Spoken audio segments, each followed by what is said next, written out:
Hello everyone, welcome back to a channel प्रेपनेशन।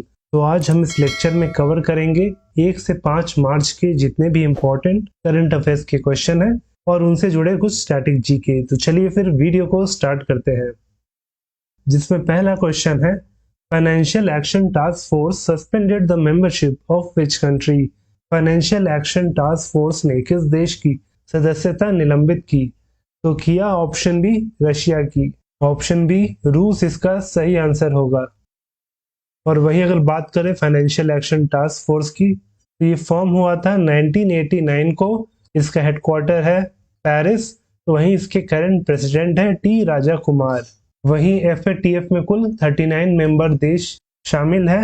और वहीं अगर भारत के पॉइंट ऑफ व्यू से बात करें तो भारत 2006 में इसका ऑब्जर्वर बना था। तो वहीं इसका परमानेंट मेंबर बना था वर्ष 2010 में।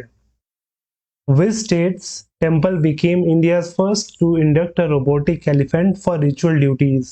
किस राज्य का मंदिर अनुष्ठान कार्यों के लिए एक रोबोटिक हाथी को शामिल करने वाला भारत का पहला मंदिर बन गया है? तो बना है ऑप्शन सी केरल का मंदिर। ऑप्शन सी केरल इसका सही आंसर होगा। और वही वो केरल का कौन सा मंदिर है? तो वो है इरिंजद्दपिल्ली श्री कृष्णा टेम्पल, जो लोकेटेड है केरल के थ्रिसूर जिले में। और वहीं पे देश का पहला मैकेनिकल एलिफेंट को इंस्टॉल किया गया है फॉर डेली टेम्पल रिचुअल्स। और वहीं इस रोबोटिक एलिफेंट को गिफ्ट किया है पीटा ने, यानी कि people for ethical treatment of animals ने। और ये जो रोबोटिक एलिफेंट है, इसका कुल वजन है 800 किलो और इसका जो हाइट है वो 11 फुट का है, जिसे आयरन फ्रेम और ऊपर से रबर कोट किया गया है। Which metro launched first ever indigenous train control and supervision system?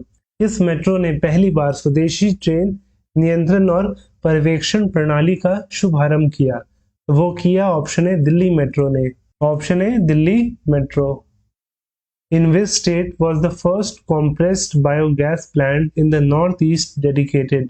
उत्तर पूर्व में पहला कंप्रेस्ड बायोगैस संयंत्र किस राज्य में समर्पित किया गया था? तो किया गया था ऑप्शन डी आसाम में। ऑप्शन डी आसाम इसका सही आंसर होगा। और वहीं इस बायोगैस प्लांट को इनॉग्रेट किए थे आसाम के मुख्यमंत्री हिमंता बिस्वा शर्मा जी ने। और वहीं इसका लोकेशन क्या है? तो इस कॉम्प्रेस बायोगैस प्लांट का लोकेशन है आसाम का कामरूप जिले का सोनापुर।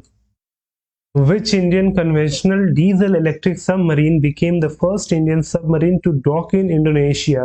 कौन सी भारतीय पारंपरिक डीजल इलेक्ट्रिक पनडुब्बी इंडोनेशिया में डॉक करने वाली पहली भारतीय पनडुब्बी बनी? तो वो बनी option D INS Sindhu Kesari. Option D INS Sindhu Kesari.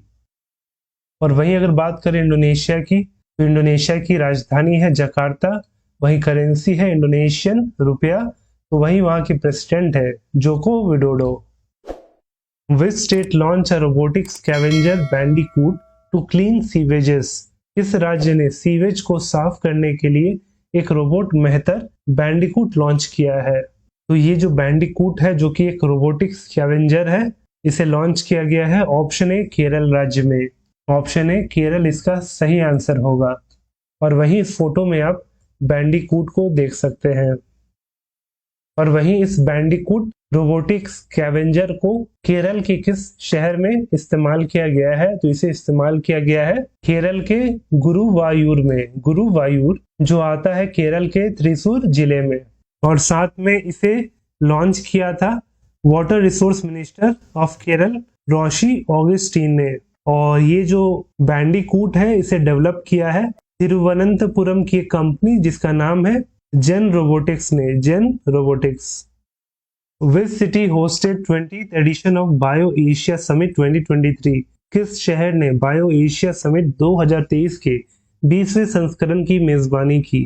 तो वो किया ऑप्शन डी हैदराबाद शहर। ऑप्शन डी हैदराबाद इसका सही आंसर होगा।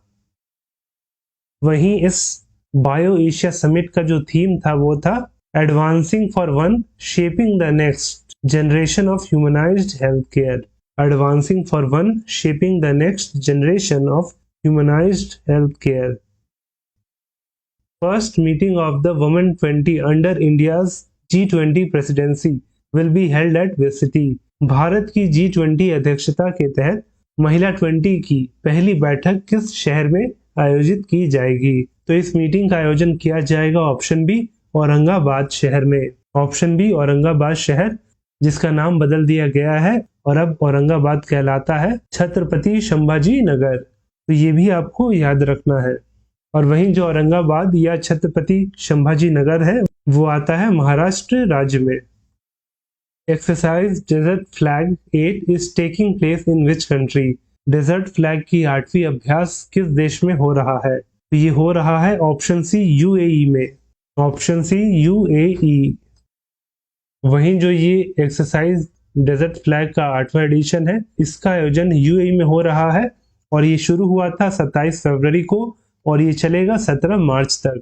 और वहीं इस एक्सरसाइज में पहली बार ऐसा होगा कि जो तेजस है, जो कि लाइट कॉम्बैट एयरक्राफ्ट है, वो पार्टिसिपेट करेगा इन इंटरनेशनल फ्लाइंग एक्सरसाइज, वो भी भारत से बाहर।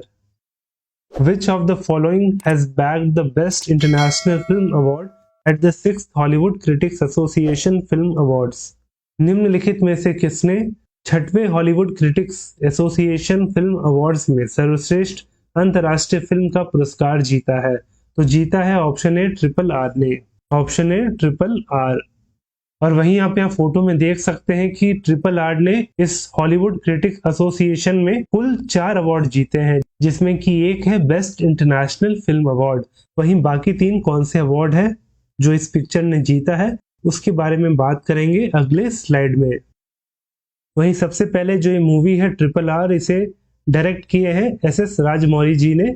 और वहीं ये जो अवार्ड था हॉलीवुड क्रिटिक एसोसिएशन, इसका जो सेरेमनी हुआ था वो यूएस के लॉस एंजलिस में हुआ था, जिसमें इसको पहला अवार्ड मिला था बेस्ट इंटरनेशनल फिल्म अवार्ड का।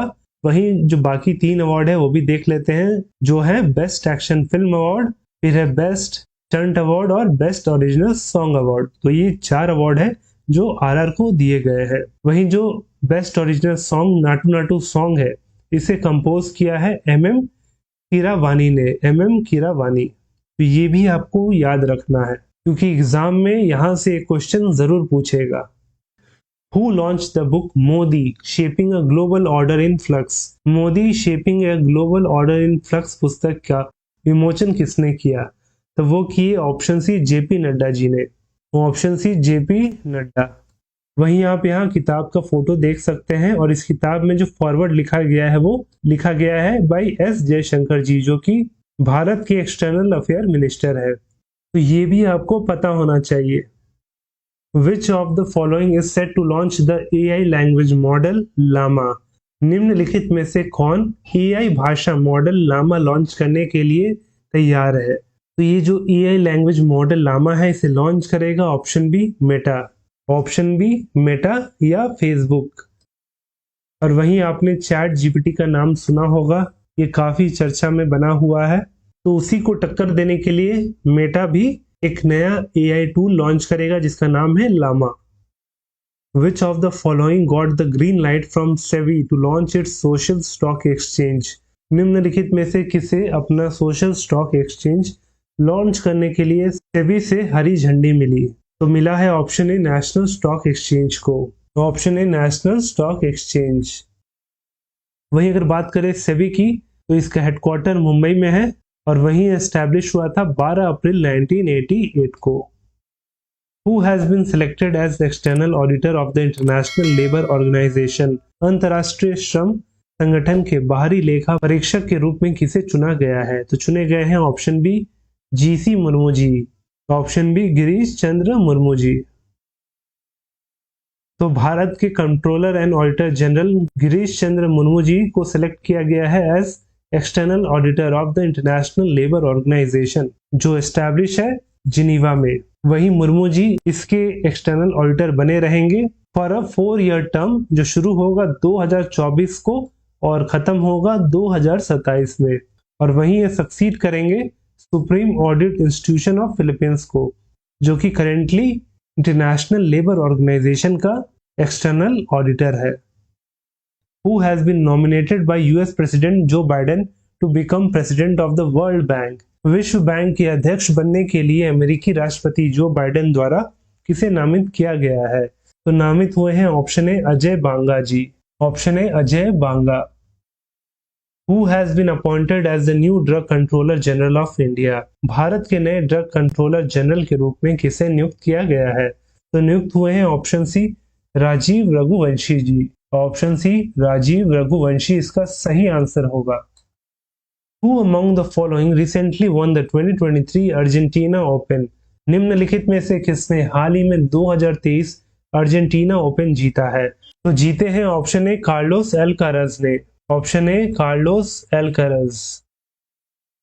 World number 2 tennis player Carlos Alcaraz ने कैमरोन नोरी को हरा के ये अर्जेंटीना ओपन टाइटल को अपने नाम किया। वहीं इससे पहले वर्ष 2015 में राफेल नडाल ने ये टाइटल जीता था और उसके बाद से अब तक किसी भी स्पेनिश प्लेयर ने ये टाइटल नहीं जीता है। तो ये पहले स्पेनिश बने हैं फिलहाल अर्जेंटीना ओपन टेनिस टाइटल जीतने वाले। Which country lifted the ICC T20 World Cup trophy for the 6th time? किस देश ने छठी बार ICC T20 विश्व कप ट्रॉफी जीती? तो जीता है ऑप्शन सी ऑस्ट्रेलिया ने, ऑप्शन सी ऑस्ट्रेलिया। और वहीं ऑस्ट्रेलिया ने फाइनल में हराया साउथ अफ्रीका को, वो भी 19 रनों से। और वहीं इसका जो फाइनल हो रहा था वो साउथ अफ्रीका के केप टाउन में हो रहा था। Which country did football player Sergio Ramos announce his retirement from? किस देश के फुटबॉल खिलाड़ी सर्जियो रामोस ने अपनी सेवानिवृत्ति की घोषणा की? तो ये जो सर्जियो रामोस है ये बिलोंग करते हैं ऑप्शन बी स्पेन से, option B Spain. When is the Zero Discrimination Day celebrated? शून्य भेदभाव दिवस कब मनाया जाता है? तो इसे मनाया जाता है ऑप्शन ए 1 मार्च को, ऑप्शन ए 1 मार्च। तो ये हर साल मनाया जाता है 1 मार्च को और वहीं इसे मनाने की शुरुआत हुई थी 1 मार्च 2014 से। और वहीं इस साल का जो थीम था इस दिन का वो था save lives decriminalise, save lives decriminalise. When is the world wild life day is celebrated? विश्व वन्य जीव दिवस कब मनाया जाता है? तो इसे मनाया जाता है ऑप्शन सी 3 मार्च को, ऑप्शन सी 3 मार्च इसका सही आंसर होगा। और वहीं इस दिन को मनाने के लिए यूनाइटेड नेशन जनरल असेंबली में थाईलैंड द्वारा एक प्रपोजल डाला गया था 20 दिसंबर 2013 को, ताकि लोगों के बीच में जितने भी जीव और जंतु हैं उनके बारे में जागरूकता फैलाई जा सके। और तब से लेकर अब तक इस दिन को सेलिब्रेट किया जाता है। और वहीं इस वर्ष का इस डे का थीम है partnership for wild life conservation, partnerships for wild life conservation. When is the National Safety Days observed? राष्ट्रीय सुरक्षा दिवस कब मनाया जाता है? तो ये हर साल मनाया जाता है ऑप्शन डी 4 मार्च को, ऑप्शन डी 4 मार्च। और इस दिन को मनाने का जो मेन कारण है to promote a safe working environment and ensure the safety of people in all aspects. और वहीं इसकी शुरुआत हुई थी 1971 में। और वहीं इस वर्ष का इस डे का थीम है our aim zero harm, Our aim zero harm. Dr. Kanak Rele, who passed away recently, was related to which of the following classical dance? कनक रेले जिनका हाल ही में निधन हो गया, निम्नलिखित में से किस शास्त्रीय नृत्य से संबंधित थी? तो संबंधित थी ऑप्शन डी मोहिनी अट्टम से, ऑप्शन डी मोहिनी अट्टम। तो डॉक्टर कनक रेले जिनका हाल ही में निधन हो गया वो world renowned dancer and Mohiniyattam exponent है, जिन्होंने नालंदा डांस रिसर्च सेंटर और साथ में नालंदा नृत्य कला महाविद्यालय को स्थापित किया था। तो ये जो दोनों सेंटर्स है वो बेसिकली मोहिनी अट्टम डांस पे ही केंद्रित है। और वही इनका जो कंट्रीब्यूशन रहा है इस क्लासिकल डांस स्टाइल को ग्लोबल लेवल पे ले जाना और साथ पे इस पे रिसर्च करने के लिए भारत सरकार ने इन्हें कई पुरस्कारों से सम्मानित किया है, जैसे कि पद्म भूषण, पद्मश्री, कालिदास सम्मान और संगीत नाटक एकेडमी अवार्ड। और वहीं जो मोहिनी अट्टम डांस है ये क्लासिकल डांस है जिसकी शुरुआत हुई थी केरल राज्य से, तो ये भी आपको पता होना चाहिए। तो ये जो आखिर में क्वेश्चन है वो आपके लिए है कि when was the Food and Agriculture Organisation establish? खाद्य और कृषि संगठन की स्थापना कब हुई थी? तो इस क्वेश्चन का सही आंसर आपको नीचे कमेंट करके बताना है। और वहीं इस लेक्चर का पीडीएफ आपको हमारे टेलीग्राम चैनल प्रेपनेशन में मिल जाएगा, जिसका लिंक नीचे डिस्क्रिप्शन में दिया गया है।